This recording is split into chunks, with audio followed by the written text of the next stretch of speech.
Good morning, guys. Today is October 26th. Today's verse in devotion comes out of Romans 12, verses 1, and it says this: I beseech you, therefore, brethren, by the mercies of God, that you present your bodies a living sacrifice. The fact is, if we ask someone to tell us I love you, it's not going to mean as much as the spontaneous version.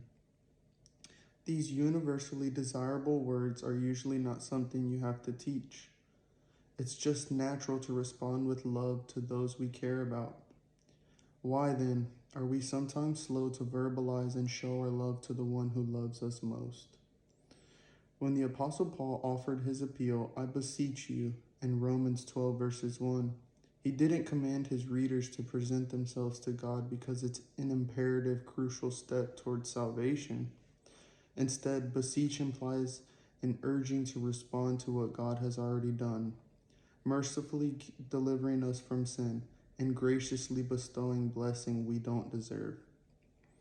We can't help but respond to what God has done for us without hypocrisy or envy. Paul's counsel models a true spirit of love towards God.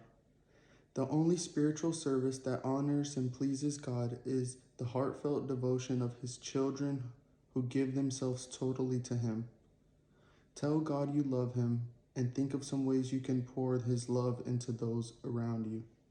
C.S. Lewis says this: every Christian would agree that a man's spiritual health is exactly proportional to his love for God. I feel like the Lord is putting the question in my head of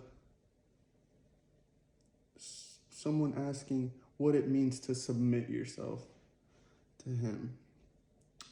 So we see here Apostle Paul is telling us what proper worship is. In his words, it's presenting yourself as a human sacrifice. But to break this down a little further, we must read the rest of chapter 12. Here we see he's given us examples and things we can apply to our lives to help us submit ourselves to the Lord. But the biggest thing is asking the Lord to come into our hearts and minds, acknowledging that his ways are better than ours and he wants something better for us than we want for ourselves. So today, ask the Lord to come into your heart and mind. Follow Paul and many others from the Bible's advice on submitting yourself to the Lord. Thank you for joining me and have a blessed day.